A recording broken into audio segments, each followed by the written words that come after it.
27వ శ్లోకము. జాతస్య హి ధ్రువో మృత్యుర్ధ్రువం జన్మమృతస్య చ తస్మాదపరిహార్యేర్థేన త్వం శోచితుమర్హసి.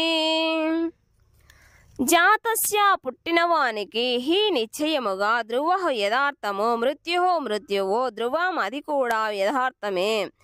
జన్మ పుట్టుక మృతస్య మరణించిన వానికి చ కూడా తస్మా అందుచేత అపరిహార్యే పరిహరించుటకు వీలులేని అర్ధే సమయ విషయములో త్వం నీవు శోచితం శోకించుటకు నా అర్హసి తగదు. పుట్టినవానికి మరణము తప్పదు, మరణము పిమ్మట జీవునకు తిరిగి జన్మము తప్పదు. అందుచే పరిహరించుటకు వీలులేని నీ విద్యుక్త ధర్మ నిర్వహణలో నీవు శోకించరాదు. భాష్యము. ఎవరికైనను జీవితములోని కర్మలను అనుసరించి తిరిగి జన్మించవలసి వచ్చును. అతడు తన నిర్ణీత కాల కార్యములు మునిగిసిన వెంటనే మరణించి మరొక జన్మను పొందును. ఈ విధముగా జనన మరణ చక్రము ద్వారా మరొక దానికి మానవుడు ముక్తి అనేది లేకుండా సంచరిస్తుండును. ఇట్టి జనన మరణ చక్రము అనవసర హత్యను, జంతుహింస, యుద్ధము వంటి వానిని సమర్థించదు. కానీ అదే సమయములో మానవ సంఘములో శాంతి భద్రతలను నెలకొల్పుట కొరకై అట్టి హింస మరియు యుద్ధములు అనివార్య అంశములు కాగలవు. శ్రీకృష్ణ భగవానుని సంకల్పమగుట చేత కురుక్షేత్ర సంగ్రామము అనివార్యమయ్యను. అంతేకాకుండా ధర్మము కొరకై యుద్ధము చెయ్యుట క్షత్రియుల విద్యుక్త ధర్మము. తన స్వధర్మమును నిర్వర్తించునప్పుడు అర్జునుడు ఎందుకు తన బంధువుల మరణము గూర్చి చింతించవలెను లేదా భయపడవలెను? క్షత్రియ ధర్మమును త్యజించి పాపముకు గురగుట అతనికి తగదు. నిజమునకు పాపమునకే అతడు ఎంతగానో భయపడుతున్నాడు. అంతేకాకుండా స్వధర్మమైన యుద్ధమును విడుచుట ద్వారా అతడెన్నడూ తన బంధువుల మరణమును నివారించలేడు. కానీ అధర్మ మార్గమును ఎంచుకొనుట ద్వారా అతడు పతనము చెందును. 28వ శ్లోకము. అవ్యక్తాదీని భూతాని వ్యక్తమధ్యాని భారత అవ్యక్త నిధనాన్యేవా తత్ర కా పరిదేవనా. అవ్యక్తాదిని ఆరంభ దశలో అవ్యక్తములైన భూతాన్ని సృష్టించబడిన జీవులందరూ, వ్యక్తమధ్యాని మధ్య దశలో వ్యక్తములైన భారత ఓ భరతవంశీయుడా, అవ్యక్త నిధనాన్ని నశించిన పిమ్మట అవ్యక్తములై ఏవా ఆ విధముగా తత్ర కనుక కా పరిదేవన దుఃఖములకు అవసరమేమి. సృష్టింపబడు జీవులందరూ ఆదిలో అవ్యక్తములై ఉందురు, మధ్యలో వ్యక్తములై ఉందురు, నశించిన పిమ్మట తిరిగి అవ్యక్తములగుదురు. కనుక దుఃఖించుటకు అవసరమేముండును. భాష్యము. ఆత్మ ఉనికిని విశ్వసించువారు మరియు విశ్వసించని వారు అని 2 రకముల తత్వవేత్తలు కలరు. వీరిలో ఎవరిని అనుసరించినను దుఃఖించుటకు ఏ కారణము లేదు. వేద విజ్ఞానమును అనుసరించి ఆత్మ ఉనికిని విశ్వసించని వారు నాస్తికులుగా పిలువబడుదురు. వాదముకు మనము ఈ నాస్తిక వాదమును అంగీకరించినను దుఃఖముకు ఎట్టి కారణము ఉండదు. ఆత్మ ప్రత్యేకమైన ఉనికిని కలిగి ఉండగా సృష్టికి పూర్వము భౌతికాంశములన్నీ అవ్యక్తములై ఉండును. సూక్ష్మమైన ఈ అవ్యక్త స్థితి నుండి సృష్టి వ్యక్తమగును. ఇదే ఆకాశము నుండి వాయువు, వాయువు నుండి అగ్ని, అగ్ని నుండి నీరు, నీటి నుండి భూమి ప్రకటమగుట, ఆ భూమి నుండి అనేకములు ఉత్పన్నమవును. ఒక పెద్ద ఆకాశహర్మ్యమును ఉదాహరణగా తీసుకునినచో అది భూమి యొక్క పదార్థముల నుండే వ్యక్తమగును. దానిని పడగొట్టినప్పుడు అది తిరిగి అవ్యక్తమై దాని పదార్థములన్నీ కూడా చివరికి భూమిలో కలిసిపోవును. శక్తి నశింపకుండా ఉండునను నియమము అనుసరించి కాలక్రమములో అనేక వస్తువులు వ్యక్తములు అవ్యక్తములు అవుతుండును. అదే తేడా. కనుక వ్యక్త స్థితికి లేక అవ్యక్త స్థితికి సంబంధించి దుఃఖించుటకు కారణమేమి ఉండును? అవ్యక్త స్థితిలో కూడా వాటికి నాశము లేదు. ఆరంభములోను మరియు అంతములోను భౌతిక మూల తత్వములన్నీ అవ్యక్తములుగానే నిలిచి ఉండును. కేవలము మధ్యలో అవి వ్యక్తములగును. ఏమైనను అది ఎటువంటి నిజమైన భేదమును కలిగించదు. భగవద్గీత 2వ అధ్యాయము 18 శ్లోకములో చెప్పబడినట్లు భౌతిక దేహము కాలక్రమములో నశించు స్వభావము కలిగినది. అంతవంతా ఇమే దేహ ఆత్మ నిత్యమైనదను నిత్యస్యోక్తాః శరీరనః. వేదసారమును మనము అంగీకరించినచో ఈ దేహము ఒక వస్త్రము వంటిదని మనము ఎల్లప్పుడూ గుర్తుంచుకోవలెను. కనుక కేవలము మనము వస్త్రమార్పునకే ఎందుకు దుఃఖించవలెను? నిత్యమైన ఆత్మతో పోల్చి చూచినచో భౌతిక దేహముకు ఎటువంటి వాస్తవ ఉనికి లేదు. అది ఒక స్వప్నము వంటిది. కొన్నిసార్లు మనము స్వప్నములలో ఆకాశములో ఎగురుతున్నట్లు లేక మహారాజుల ఒక రథములో కూర్చున్నట్లుగా భావించుకోవచ్చును. కానీ మేల్కొనగానే మనము ఆకాశములో గాని రథములో గాని లేమని గ్రహించగలుగుదుము.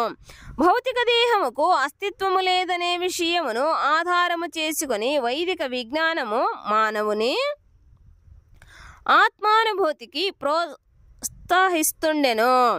కనుక ఎవరైనను ఆత్మ ఉనికిని విశ్వసించినను లేదా విశ్వసించకపోయినను అనగా రెండింటిలో దేనిలోనైనా దేహ నష్టమును గూర్చి చింతించుటకు ఎటువంటి కారణము లేదు. 29వ శ్లోకము. ఆశ్చర్యవత్ పశ్యతి కచ్చిదేనం ఆశ్చర్యవద్ వదతి తథైవ చాన్యః ఆశ్చర్యవచ్చైనమన్యః శృణోతి శ్రుత్వాప్యేనం వేద న చైవ కచ్చిత్. ఆశ్చర్యవత్ ఆశ్చర్యమైనదిగా, పశ్యత్ చూచును, కచ్చిత్ ఒకడు, ఏనం ఈ ఆత్మను, ఆశ్చర్యవత్ ఆశ్చర్యమైనది, వదతి దానిని గూర్చి వర్ణించును, తదా అట్లే ఏవా నిశ్చయముగా, చ కూడా, అన్యః మరొకడు, ఆశ్చర్యవత్ అట్లే అద్భుతమైనదిగా, చ కూడా, ఏనం ఈ ఆత్మను, అన్యః మరొకడు, శృణోతి వినును, శ్రుత్వాపి విని కూడా, ఏనం ఈ ఆత్మను, నా వేద ఎన్నడును ఎరుంగడు, చ మరియు ఏవా నిశ్చయముగా, కచ్చిత్ మరొకడు.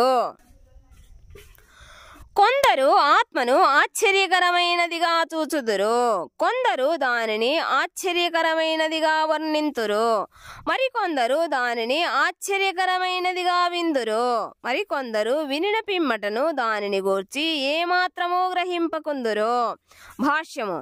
గీతోపనిషత్తు ముఖ్యముగా ఉపనిషత్తు సిద్ధాంతములపైననే అధికముగా ఆధారపడి ఉండుట చేత ఈ క్రింది శ్లోకము కఠోపనిషత్తు 1:2-7 కనిపించుట ఆశ్చర్యమును కలిగింపదు. శ్రవణయాపి బహుభిర్యో న లభ్యః శృణ్వంతోపి బహవోయం న విద్యుః ఆశ్చర్యో వక్తా కుశలోస్య లబ్ధా ఆశ్చర్యోస్య జ్ఞాతా కుశలానుశిష్టః. విశాల పరిమాణము గల జంతుదేహములోను మహావట వృక్షపు ఆకారములోనే కాకుండా ఒక అంగుళ మాత్ర ప్రదేశములోను కోట్లాది సంఖ్యలో ఇమిడిపోగలిగే సూక్ష్మజీవులలోను ఆత్మ కలదనే విషయము నిజమునకు ఎంతో ఆశ్చర్యకరము. అల్పజ్ఞులు మరియు శ్రద్ధారహితులు ఇట్టి వ్యక్తిగత ఆత్మ యొక్క అద్భుతములను గ్రహించలేరు. విశ్వములోని తొలి జీవి అయిన బ్రహ్మదేవునికి కూడా జ్ఞానమును ప్రసాదించిన పరమ ప్రామాణికుడు స్వయముగా ఉపదేశించినను వారు ఆ విషయమును గ్రహించలేరు. కేవలము భౌతిక భావననే కలిగి ఉండుట చేత ఎట్లు అనుపరిమాణ ఆత్మ మిక్కిలి పెద్దదిగా మరియు మిక్కిలి చిన్నదిగా కాగలుగుతున్నదో ఈ యుగపు జనులు ఊహించలేరు. కనుకనే వారు ఆత్మను నిర్మాణరీత్యా లేదా వర్ణనారీత్యా అద్భుతమైనదిగా భావించుదురు. భౌతిక శక్తిచే మోహితులైన జనులు ఇంద్రియ భోగ విషయముల పట్ల అధికముగా ఆకర్షింపబడుదురు.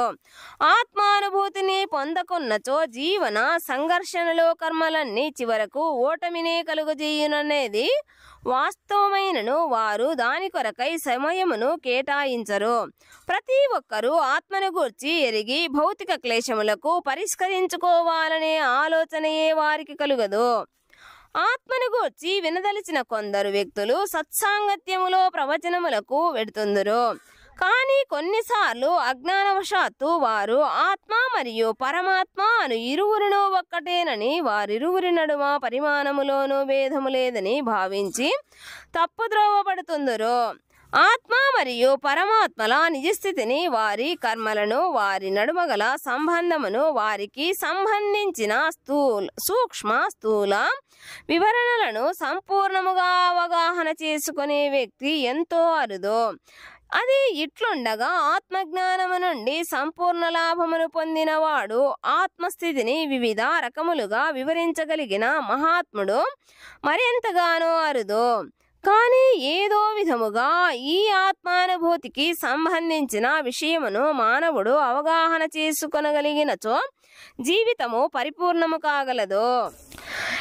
ఇతర సిద్ధాంతముల చేత మార్గము తప్పకుండా ప్రామాణికుడైన శ్రీకృష్ణ భగవానుని గీతావాక్యాలను యథాతథముగా అంగీకరించుటయే ఆత్మ అవగాహనకు మిక్కిలి సరళమైన పద్ధతి.